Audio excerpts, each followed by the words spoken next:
everybody.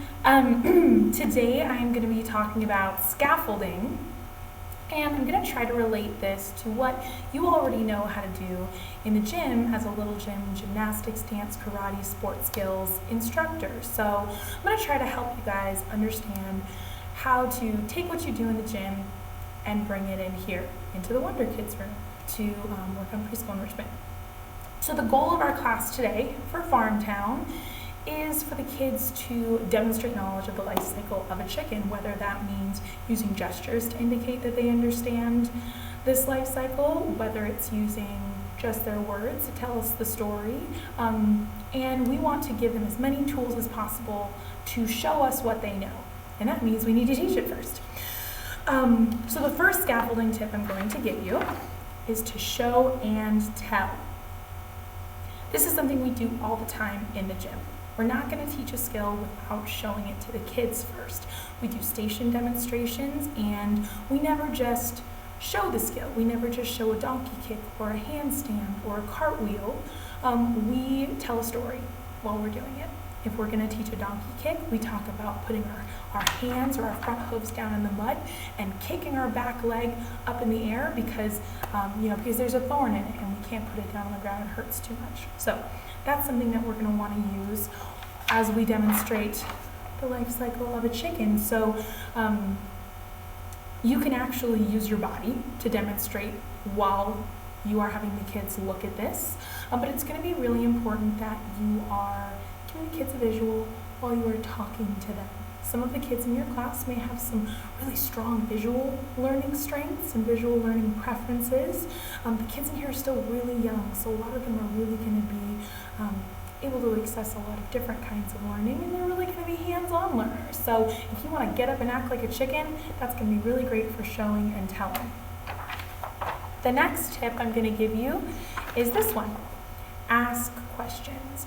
We also do this in the gym. We ask questions about when we are jumping off of a high surface. We want the kids to land on their 2 feet. We ask them, what did I land on? Did I land on my nose? Did I land on my belly? No, I landed on 2 feet.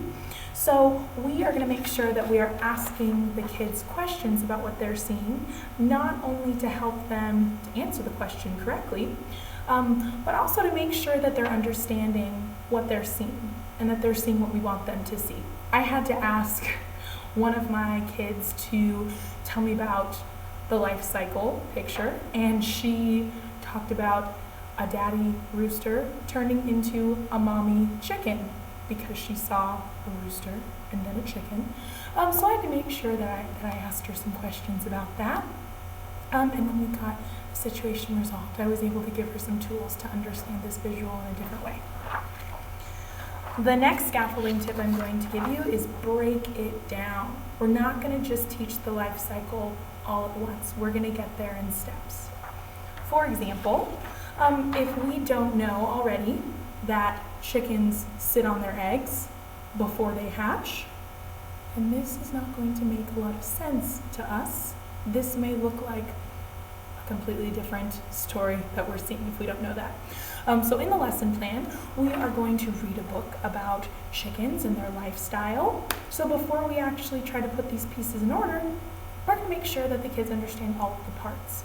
That one of the parts being that chickens sit on their eggs, to keep them warm before they hatch. This is our next tip: using prior knowledge that the kids have already. For example, with the child who told me that a daddy rooster turns into a mommy hen, I asked her if she remembered hearing that in the book. Do you remember when it talked about roosters turning into chickens? And we said, no, we remembered that, little chicks turn into hens, and that these adults don't turn into each other. So we want to tap into prior knowledge, and just referencing the book that we read a few minutes ago is prior knowledge. We also want to think about things that we've done in the past with these guys and make sure that we are building from where they are. And we also want to make sure that we're identifying prior knowledge that they don't have.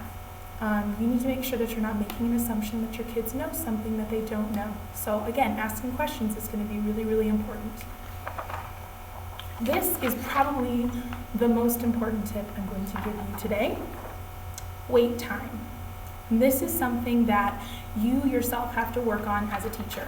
You need to make sure that you are giving the kids a chance to answer you before you jump in with a scaffolding technique.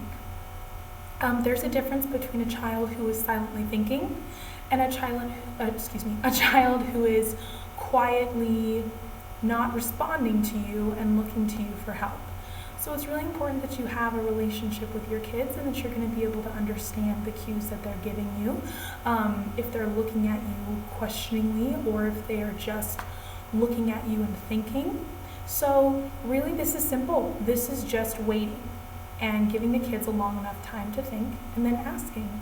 Jumping in then with some scaffolding techniques like asking questions, providing a visual, breaking it down into a smaller piece. So I think that as a teacher who moves around a lot in the gym and who is used to putting your hands on the kids and helping them into that handstand or helping them over into that cartwheel, it's really important that you work on wait time. It can be so hard, especially when a child is maybe close to getting their back handspring on their own. It's so hard to step back and not spot them, but that's really important in the gym, and it's also really important here working on preschool enrichment. Thanks, guys.